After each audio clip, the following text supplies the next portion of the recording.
तू बिटिया गई तो सब ले गई, तू बिटिया गई तो सब ले गई।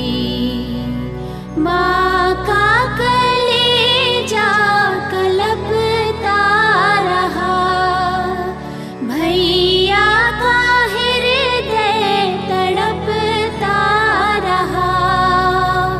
आंसुअन की बहे धार रे, बाबा तुम्हारे रोते बिलखते रहे। ओ नन्ही परी तू कहाँ खो गई, बाबा तुम्हारे रोते बिलखते रहे। ओ नन्ही परी तू कहाँ खो गई, तू बिटिया गई तो सब ले गई। हम भी तो माई तुम्हारे ही थे, पर हम किसी को प्यारे न थे। टूटी है हमारी हर आस रे, हमको चाहा ना अम्मा क्यों तुमने कभी। बाबा को मैं हमेशा बुरी क्यों लगी, तू बिटिया गई तो सब ले गई, तू बिटिया गई तो सब ले गई। जाने अनजाने कहीं आप अपनी बिटिया के साथ ऐसा बर्ताव तो नहीं करते जो बरसों से हर घर में किया जाता है, लेकिन रुकावट डालता है लड़कियों के बौद्धिक, शारीरिक, चारित्रिक और आत्मिक विकास में। आइए झांके एक सामान्य घर में और सुने इस बर्ताव के बारे में रेडियो धारावाहिक नन्ही परी की दूसरी कड़ी में, तू बेटी है ना।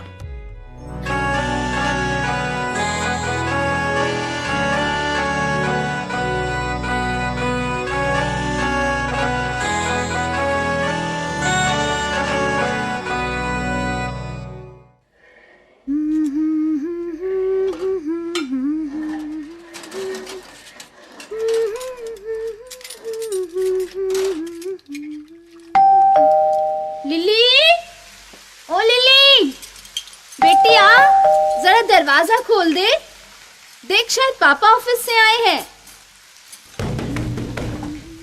लिली,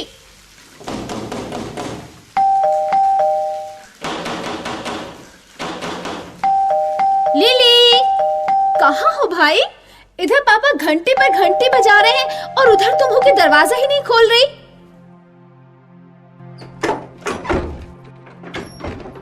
क्यों जी, गुपचुप क्या चल रहा है?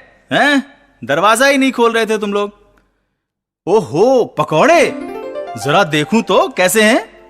अरे अरे आराम से, गर्म में मुंह जल जाएगा।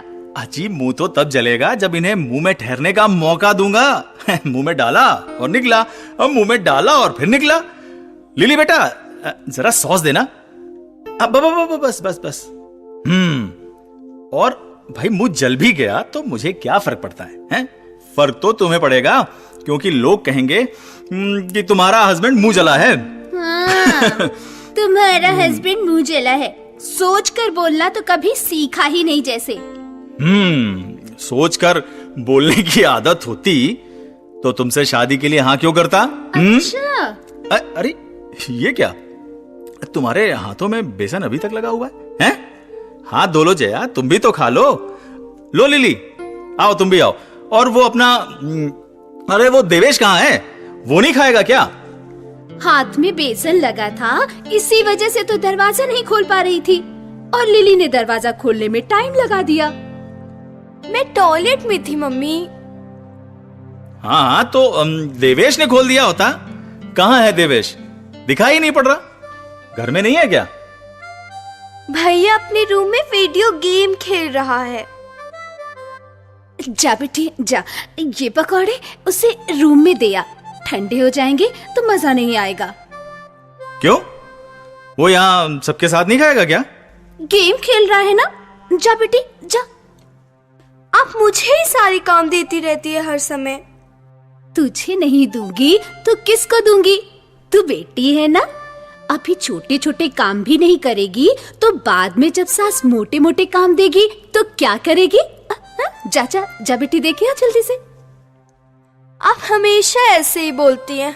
अच्छा लाइए।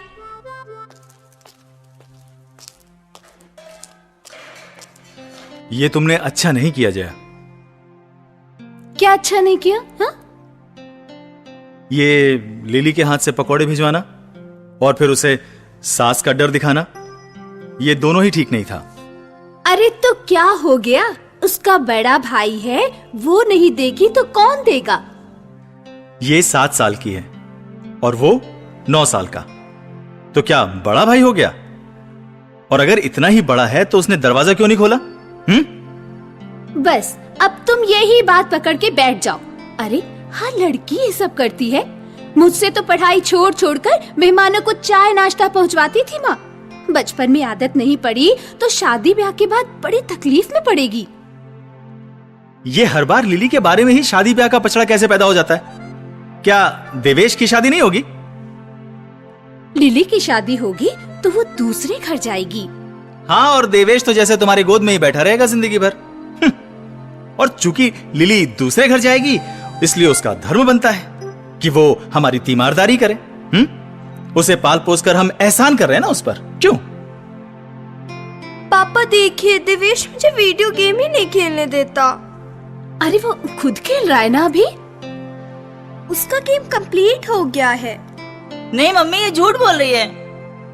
मम्मी, जब मैंने बोला कि भैया तुम्हारी तो गेम कंप्लीट हो गई है, अब मुझे भी खेलने दो, तो इसने नई गेम स्टार्ट कर ली। खुद तो 2 घंटे से खेल रहा है, मुझे एक बार भी खेलने नहीं दिया।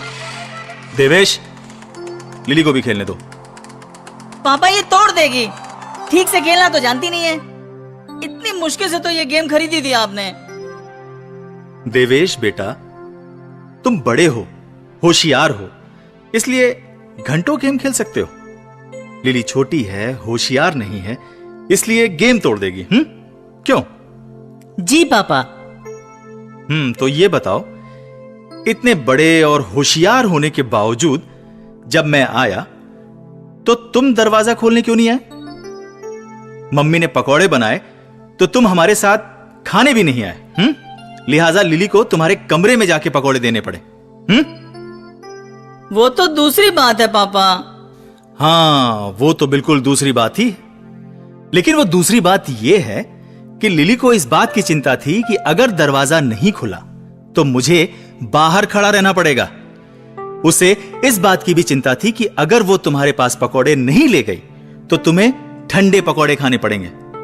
तो बड़े जैसा, होशियार जैसा काम तो उसी ने किया ना। यस। लो लिली, ले लो गेम। थैंक यू भैया।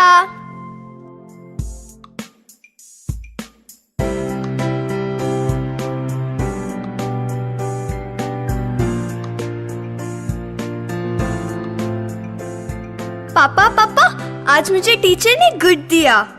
अरे वाह भाई, हमको भी तो दिखाओ। ये देखिए। ओफो, उधर ऊपर नहीं, इधर देखिए। ये रेटिंग से यहाँ लिखा है गुड, और ये उनका साइन है। उनका नाम है नर्मता। नर्मता नहीं, नम्रता। हाँ वही, नम्रता। वाह, बहुत अच्छा लिखा है तुमने। देवेश, तुम भी अपनी कॉपी दिखाओ। अभी लाता हूँ पापा। ये देखिए। वाह, तुमने तो अपनी कॉपियों में बड़ी अच्छी जिल्द लगाई है। So beautiful. देखिए पापा, टीचर ने मुझे भी गुड दिया है। खूब सुंदर, कितना अच्छा लिखते हो तुम दोनों। लिली, तुम भी ऐसी ही अच्छी जिल्द लगाया करो भाई। जिल्द का अच्छा वाला कागज भैया की कॉपी किताबों में खत्म हो गया था, तो मम्मी ने कहा कि तुम इस कागज की जिल्द लगा लो। तुमने जिल्द खुद लगाई? बहुत बढ़िया। भैया और मैंने मिलकर लगाई। बहुत अच्छे देवेश, ऐसे ही मिलजुल कर काम करना चाहिए। भाई इस बात पर तो तुम दोनों को एक एक किस्सी मिलनी चाहिए। अब एक किस्सी लिली के लिए।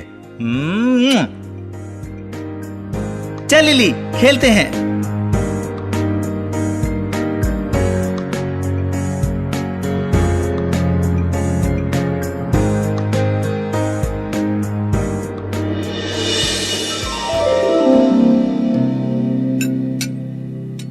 चलो, सब्जी बन गई।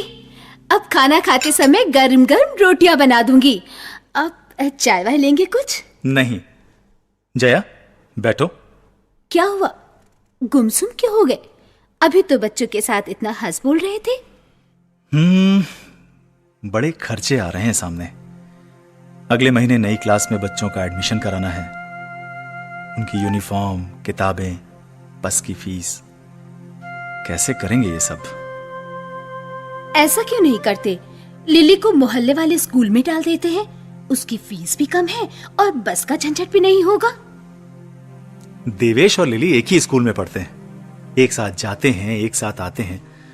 फिर उन्हें स्कूल में अच्छा भी लगता है। ऐसे में एक को स्कूल से हटाना ठीक नहीं होगा। तुम बेकार में इतना सोचते हो। मेरे साथ भी तो माँ ने ऐसा ही किया था। भैया अच्छे स्कूल में पढ़ते थे, मैं मामूली स्कूल में पढ़ती थी। फिर क्या, भैया अच्छे नंबरों से पास होता गया, बाद में मेडिकल में हो गया उसका। तुम तो जानते ही हो आज कितना अच्छा डॉक्टर है। और तुम तो ऐसे पूछ रहे हो जैसे तुम्हें कुछ पता ही नहीं। मेरा जर्नलिज्म में हो गया था, लेकिन दूसरे शहर में। पापा ने मना कर दिया। हाँ, लेकिन तुम्हारे भाई ने भी तो दूसरे शहर में ही मेडिकल की पढ़ाई की थी। उफ, वो लड़का था ना। माँ ने कहा वो लड़का है, बाहर जा सकता है। तू बेटी है ना, कहाँ मारी मारी फिरेगी। फिर तुमसे शादी हो गई। जया, क्या तुम्हें नहीं लगता कि अगर तुमने दूसरे शहर में ही सही जर्नलिज्म की पढ़ाई पूरी कर ली होती तो शायद आज हम इतने छोटे से खर्च को लेकर परेशान नहीं हो रहे होते? वो तो ठीक है। पता है, स्कूल की मैगजीन में मेरी कविता छपी थी 3 बार। मुझे हिंदी और इंग्लिश दोनों में बड़े अच्छे नंबर आते थे। लेकिन अब छोड़ो वो बात। खाना खाओगे? रोटियां सेकूं? अभी नहीं, थोड़ा रुक कर। जरा सोचो जया, तुम शायद जर्नलिस्ट बनकर बहुत कुछ कर सकती थी, नहीं? शायद बहुत टैलेंट था तुम में, लेकिन आज तुम उस बात का जिक्र करने से भी कतराती हो। क्या होगा जिक्र करके? पापा ने नहीं पढ़ाया तो नहीं पढ़ाया। क्या तुम्हारे भैया तुमसे ज्यादा तेज थे पढ़ाई में? नहीं, हम दोनों एक ही जैसे थे। लेकिन माँ पापा उन पर ध्यान देते थे। खाने का अच्छा सामान भैया को मिलता था। उनको पॉकेट खर्च के लिए पैसे मिलते थे। उनको अच्छी वाली पेन पेंसिल मिलती थी। उनकी कॉपी किताबों में अच्छी जिद लगती थी। हाँ, भैया का बड़ा मान था। तुम्हें कैसा लगता था उस समय? लगता था कि जैसे मैं वो खिलाड़ी हूँ जिसकी हार का फैसला पहले ही किया जा चुका हो। कभी सोचती मैं भी तो इन्हीं माँ बाप की संतान हूँ, फिर वे हर अच्छी चीज भैया को ही क्यों दे देते हैं? मेरा कसूर क्या है? लेकिन सबसे ज्यादा बुरा तब लगता जब भैया स्कूल के फंक्शंस में पार्टिसिपेट करते, डिबेट्स में भाग लेते, स्पोर्ट्स में हिस्सा लेते। माँ पापा उनकी तारीफ करते, उन्हें प्यार करते, लोगों में बढ़ चढ़कर उनकी चर्चा करते, जैसे भैया ही उनके सब कुछ थे। मैं तो बस एक बोझ थी। तुम फंक्शंस में हिस्सा नहीं लेती थी? मेरे स्कूल में इतना कुछ होता ही नहीं था, और जो थोड़ा बहुत कुछ होता भी था वो भैया के स्कूल के स्तर से इतने निचले स्तर का होता था कि मेरा मन ही नहीं करता था भाग लेने का। धीरे धीरे मैंने मन मानना सीख लिया। पढ़ाई से, खेल कूद से, हंसी खुशी से सबसे मेरा दिल हट गया। मैं अच्छे स्टूडेंट से सामान्य स्टूडेंट की कैटेगरी में कब आ गई मुझे खुद ही पता नहीं चला। धीरे धीरे मन उकता गया। इच्छा होती शादी हो जाए और पिंड छूटे। जया, तुम्हारे सपने सच होने से पहले ही कुम्हला गए और जाने अनजाने में तुम्हारे अंतर्मन में एक कसैलापन छोड़ गए, एक गुस्सा, एक रोष जो दबा दबा सा हर वक्त सुलगता रहता है। सच पूछो तो मैंने खुद को भी कभी इस बारे में सोचने नहीं दिया था। बचपन से लड़के लड़की के बीच भेदभाव सहती रही, लेकिन आज से पहले कभी इसकी चर्चा तक नहीं की। आज गहराई से बात की तो समझ में आया कि इसने मेरे शारीरिक, मानसिक, आध्यात्मिक विकास में घुन लगा दिया है। इसने जिंदगी जीने के मेरे तरीके को विकृत कर दिया है। तो अब लिली के बारे में क्या कहती हो? उसे डाल दे मोहल्ले वाले स्कूल में? नहीं, कभी नहीं। देवेश मेरी आंखों का तारा है तो लिली मेरी आंखों की ज्योति है। जैसे जितना हो सकेगा हम दोनों बच्चों के लिए एक जैसा करेंगे, चाहे लड़का हो या लड़की। दोनों को एक जैसी ममता, एक जैसी छांव देंगे। हमारी बगिया में 2 फूल हैं। हमारा जीवन इन दोनों फूलों की महक से सराबोर रहेगा।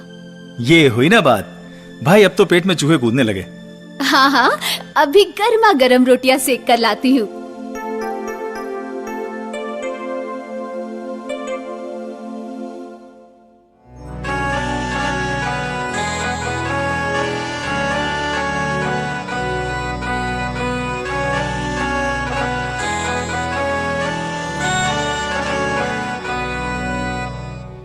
नन्ही परी की दूसरी कड़ी। अभी आप सुन रहे थे बालिका संरक्षण पर आधारित रेडियो धारावाहिक नन्ही परी की दूसरी कड़ी, तू बेटी है ना। इसमें भाग लेने वाले कलाकार थे विनोद शुक्ल, प्रीति मिश्रा, नीति शुक्ला, नीरज और अक्षिता मिश्रा। शोध और पटकथा अमिताभ वर्मा, निर्देशन तथा संगीत प्रीति मिश्रा, तकनीकी सहायता अनुपम गुलवाडी और प्रस्तुति थी नीति शुक्ला की। अगली कड़ी में आपसे फिर भेंट होगी एक नए विषय के साथ। तब तक के लिए नमस्कार। तू बिटिया गई तो सब ले गई, तू बिटिया गई तो सब ले गई। माँ का कलेजा कलपता रहा, भैया का हृदय तड़पता रहा। आंसुअन की बहे धार रे, बाबा तुम्हारे रोते बिलखते रहे। ओ नन्ही परी तू कहाँ खो गई, बाबा तुम्हारे रोते बिलखते रहे। ओ नन्ही परी तू कहाँ खो गई, तू बिटिया गई तो सब ले गई। हम भी तो माई तुम्हारे ही थे, पर हम किसी को प्यारे न थे। टूटी है हमारी हर आस रे, हमको चाहा ना अम्मा क्यों तुमने कभी। बाबा को मैं हमेशा बुरी क्यों लगी। तू बिटिया गई तो सब ले गई, तू बिटिया